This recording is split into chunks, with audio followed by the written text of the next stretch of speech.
चारों तरफ कोरोना की वजह से सब लोग बड़े निराश हैं और इस माहौल में एक छोटी सी आशा की किरण दिखाई दे रही है। कुछ देशों में प्लाज्मा टेक्नोलॉजी का इस्तेमाल किया गया विदेशों में और उसके नतीजे अच्छे आए।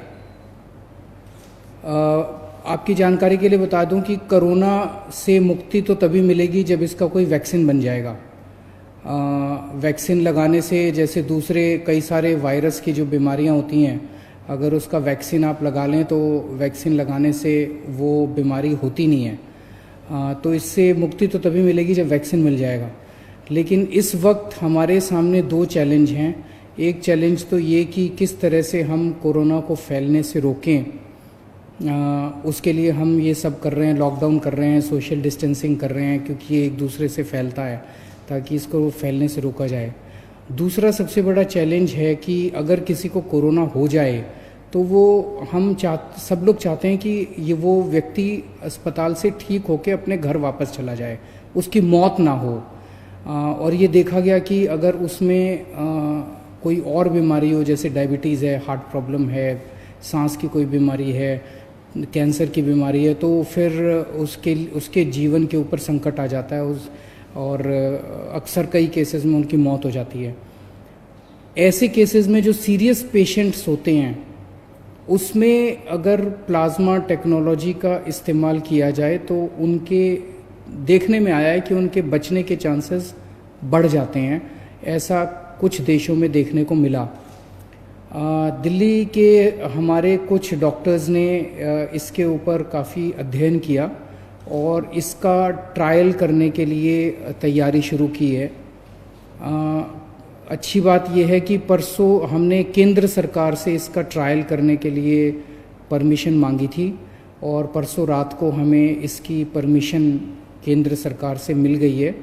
और अब अगले 3-4 दिन के अंदर हमारे डॉक्टर्स इसका ट्रायल करेंगे और ट्रायल करके देखेंगे कि ये कितना सफल होता है। अगर ये इसमें सफलता मिलती है तो ये हमारे लिए एक अच्छी बात होगी, क्योंकि फिर हम सीरियस पेशेंट्स को की ज़िंदगी बचा पाएंगे। मौत होने से लोगों को एक तो मौत तो ज़िंदगी और मौत तो ऊपर वाले के हाथ में है, हम सब लोग कोशिश कर सकते हैं। लेकिन अभी ये अगर सक्सेसफुल होता है, सफल होता है, तो फिर लोगों के चांसेस बच जाने के चांसेस बढ़ जाते हैं। लेकिन अभी मैं साफ साफ कर दूं कि ये केवल ट्रायल स्टेज पे है और ये सफल होगा कि नहीं होगा ये अगले हमें 4-5 दिन के अंदर डॉक्टर्स जब ट्रायल करके देखेंगे तो पता चलेगा। ये टेक्नोलॉजी क्या है? इस टेक्नोलॉजी में जिस व्यक्ति को कोरोना एक बारी हो जाता है, वो जब ठीक होता है तो उसके शरीर में, उसके खून में एंटीबॉडीज़ डेवलप हो जाते हैं। ये एंटीबॉडीज़ उसको ठीक होने में मदद करते हैं। तो ऐसा व्यक्ति जो कोरोना से ठीक हो गया, उससे वो अपना रक्तदान करता है। उससे जैसे हम ब्लड डोनेशन करते हैं, ऐसे ही ठीक हुए कोरोना के व्यक्ति से रक्त लिया जाता है। 1 बोतल खून देता है वो, और उसमें से, उसके खून में से प्लाज्मा निकाला जाता है और वो प्लाज्मा को एनरिच किया जाता है और उस एनरिच्ड प्लाज्मा को किसी दूसरे पेशेंट में इंजेक्ट कर दिया जाता है। उसके पेशेंट में दूसरे पेशेंट में जो भी बीमार है उसमें डाल दिया जाता है। तो उसके नए पेशेंट में वो प्लाज्मा के एंटीबॉडीज़ चले जाते हैं और उसके अंदर ठीक होने वाले एंटीबॉडीज़ डेवलप हो जाते हैं। तो इस तरह से ये टेक्नोलॉजी काम करती है। हम सब लोग प्रार्थना करते हैं कि हमारा ये ट्रायल सक्सेसफुल हो। अगर सक्सेसफुल होता है तो इससे एक उम्मीद बंधेगी। और भी कुछ राज्य, जैसे मुझे पता चला है केरला, महाराष्ट्र वगैरह इसके ऊपर काम कर रहे हैं और मैं उम्मीद करता हूं कि सबके प्रयास इस बारे में सफल हों। दिल्ली में लगभग 57 के करीब हम लोगों ने कंटेनमेंट जोन्स बनाए हैं। जैसे मैं रोज़ बताता हूँ, कंटेनमेंट जोन वो हैं जहाँ पे हमें 3 या 3 से ज़्यादा अगर किसी कॉलोनी के अंदर हमें या किसी गली के अंदर 3 या 3 से ज़्यादा कोरोना के मरीज मिलते हैं तो उसको हम चारों तरफ से कॉलोनी को सील कर देते हैं। वहाँ के रहने वाले लोगों को बाहर नहीं आने देते और बाहर के लोगों को अंदर नहीं जाने देते ताकि बीमारी बाहर ना फैले। और तो वहाँ पे फिर हम ऑपरेशन शील्ड चालू करते हैं जिसके अंदर उस एरिया का सैनिटाइजेशन करते हैं उस एरिया। तो ऐसे कंटेनमेंट जोन्स के अंदर क्या क्या किया जाता है इस बारे में अभी कई सारी गलतफहमियां हैं। क्योंकि मेरे पास बहुत सारे फ़ोन आते हैं, बहुत सारे मैसेजेस आते हैं और अक्सर मैसेज ये आता है कि सर हमारे एरिया को कंटेनमेंट जोन तो बना दिया लेकिन अभी तक हमारे यहाँ पे कोई भी सैंपल लेने नहीं आया हमारा। तो मैं आपकी जानकारी के लिए बता दूं, कंटेनमेंट जोन में जैसे कंटेनमेंट जोन लागू किया जाता है वहाँ पे सबसे पहला काम किया जाता है आपके लिए एसेंशियल सर्विसेज की इंतज़ाम किया जाता है। तो आपके एरिया को सील कर दिया और वहाँ पे आपके जो सील किया बाउंड्री के ऊपर आपके लिए सब्जी वाले का, दवाई वाले का, इसका सबका इंतज़ाम किया जाता है।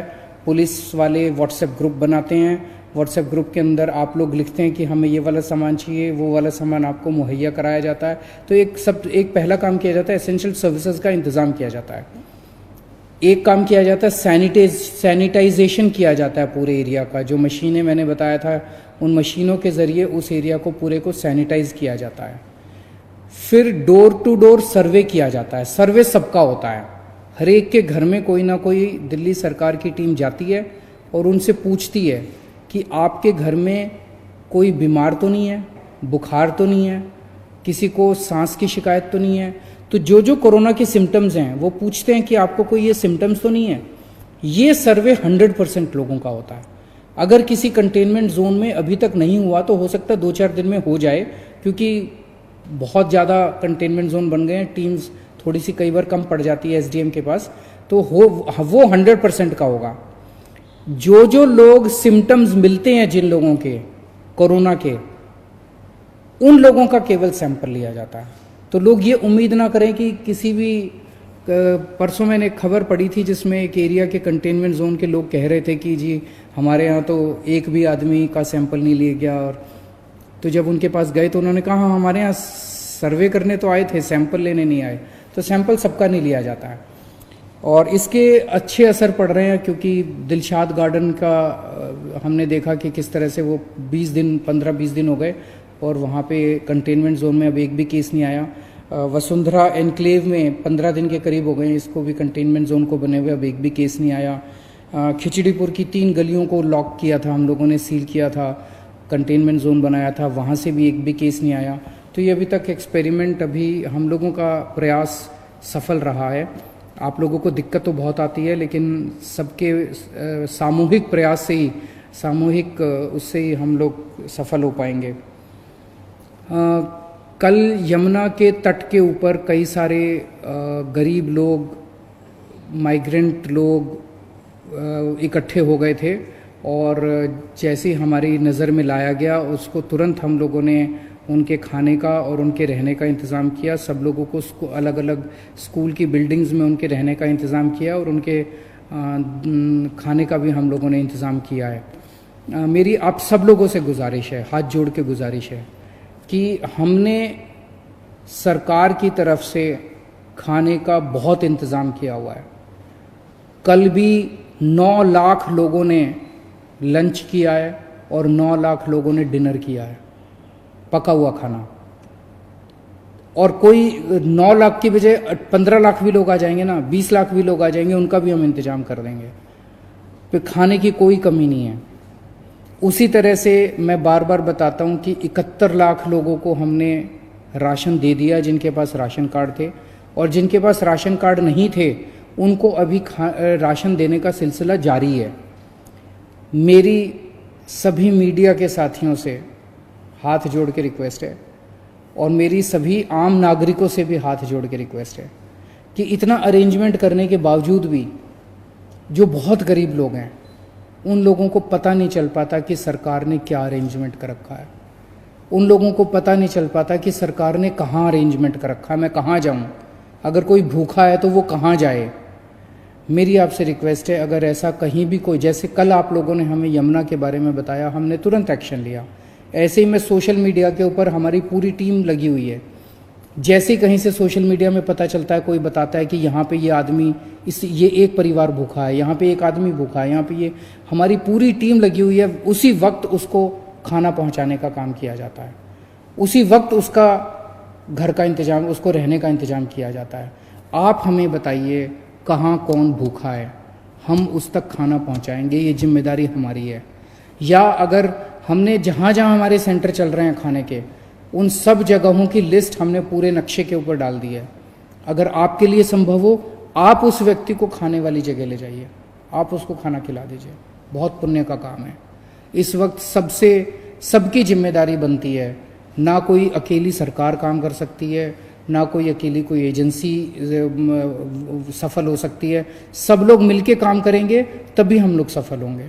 तो मेरी आप सब लोगों से, मीडिया में एक जगह मैं देख रहा था, उन्होंने कहा कि इन लोगों ने एक वेबसाइट चालू कर दी है कि जिनके पास राशन कार्ड नहीं है वो राशन कार्ड के लिए अप्लाई करें। तो वेबसाइट पे कौन से गरीब लोग आ सकते हैं। आपकी जानकारी के लिए बता दूं, 15 लाख लोगों ने ऑलरेडी अप्लाई कर दिया राशन कार्ड। वो जिनके पास राशन कार्ड नहीं था, उन्होंने खाना लेने के लिए, राशन लेने के लिए 15 लाख लोगों ने अप्लाई कर दिया है। मैं समझता हूं कि सब गरीब लोगों को इसके बारे में नहीं पता चलेगा, लेकिन हमारी जिम्मेदारी, हम सबको बताएं ना। सब एक दूसरे की मदद कर रहे हैं। जिन लोगों को वेबसाइट आती है वो उनकी मदद कर रहे हैं जिनको वेबसाइट नहीं आती है। लेकिन एक सिस्टम तो बनाना था ना। अगर जिन लोगों के पास कुछ भी नहीं है, उनके लिए ना कोई आधार कार्ड है, ना कोई किसी तरह का कार्ड नहीं, उनके लिए खाने का भी इंतजाम किया हुआ है। 9 लाख लोगों ने कल खाना खाया है। रोज हम 10 लाख लोगों को खाना खिला रहे हैं। तो सबको मिलजुल के प्रयास करना पड़ेगा। आप ऐसे लोगों को ढूंढिए जिन तक खाना नहीं पहुंच रहा, हम उन तक खाना पहुंचाएंगे। और एक कई सारे लास्ट वीक ऑफ मार्च और फर्स्ट वीक ऑफ अप्रैल में कई सारे कोरोना के मरीज दिल्ली में आए थे। अब वो ठीक होने लगे हैं। आज मुझे पता चला, आज भी कई मरीजों को छुट्टी मिलेगी अस्पताल से, और आने वाले 3-4 दिन के अंदर कई सारे मरीजों को छुट्टी मिलेगी। उम्मीद करता हूँ सब लोग अपने अपने घर में खुशी खुशी जाएं और अपने दिल्ली के लोग कोरोना से बचे रहें जितना हो सकता है। बहुत बहुत शुक्रिया।